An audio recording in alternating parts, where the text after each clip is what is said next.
ಚೀತು ಸಂಘದ ಹುಡುಗರಿಗೆಲ್ಲ ಭಯಪಡಿಸ್ತಾ ನಾನು ಪಾತ್ರ ಮಾಡಿದ್ದೆ, ಅಧ್ಯಕ್ಷ.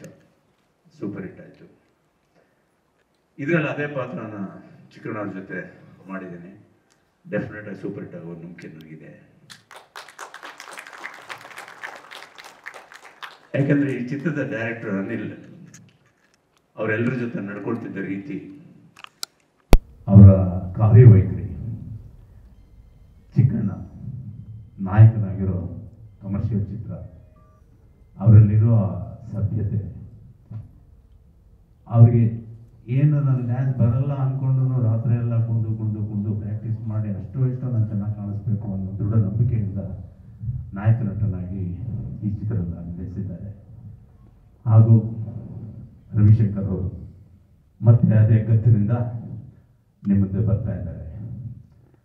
ನಾನು ಮಾಧ್ಯಮದವ್ರಿಗೆಲ್ಲ ಕೇಳ್ಕೊಳ್ಳೋದು, ನಮ್ಮ ಸಹಕಾರ ನಾನು ಚಿತ್ರರಂಗ ಬಂದಾಗಿಂದಲೂ ಚಿತ್ರರಂಗದ ಎಲ್ಲ ಕಲಾವಿದರಿಗೂ, ತಂತ್ರಜ್ಞರಿಗೂ, ನಿರ್ಮಾಪಕರಿಗೂ, ನಿರ್ದೇಶಕರಿಗೂ ಇದ್ದೇ ಇದೆ.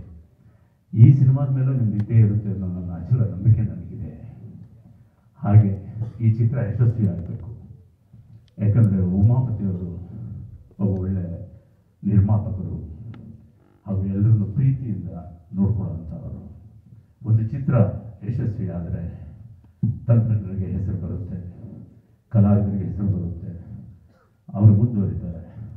ಆದರೆ ಪ್ರೊಡ್ಯೂಸರ್ಗೆ ದುಡ್ಡು ಬರಬೇಕು.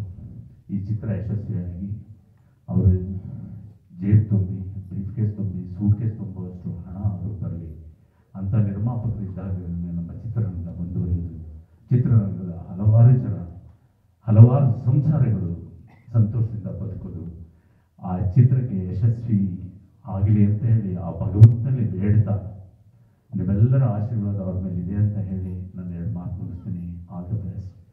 ಜೈ ಹಿಂದ್, ಜೈ Karnataka. Thank you sir. Dharmanna ಅವರೇ.